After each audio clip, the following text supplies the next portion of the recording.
mindset na naman tayo mga mare-pare.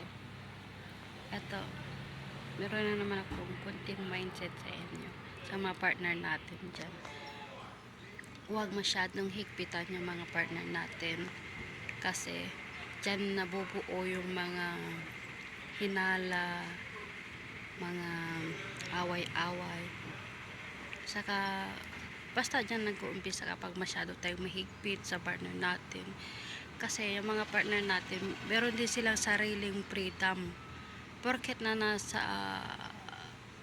atin yung partner natin, hindi natin pagmamay-ari ang mga partner natin. Kaya hayaan mo kung anong gusto nila.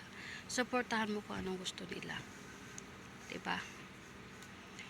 Kasi mayroon silang sariling mundo, sariling pag-iisip, sariling privacy. Kaya wag masyadong strict sa mga partner natin. O alam nyo rin na porket na partner nyo na, kakaya yung gusto nyo gawin sa mga partner nyo. Huwag ganun. Para naman maging maayos ang mga relasyon nyo. Tiwala lang kayo sa relasyon nyo. Huwag masyadong mahigpit. Hinay-hinay lang sa paghihigpit kasi dyan sila na sasakal. Kasi hindi nila nagagawa ang gusto nila. Ang mga babae kasi dyan, gusto rin yung time nyo na mga lalaki, saka kunting lambing o kaya basta mayroon kayong tiwala. Yan ang mga gusto namin mga babae, yung time, mostly yung time. Anihin mo naman ang pagmamahal kung walang time, diba? Kaya ang gawin nyo, magtiwala kayo sa mga partner nyo. Huwag yung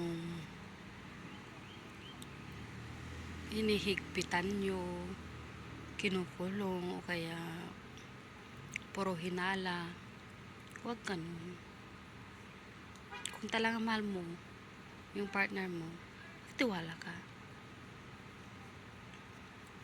Porket naging partner mo, masasabi mong sa'yo yun, hindi natin pagmamay-ari yung mga partner natin kasi pero silang sariling pag-iisip.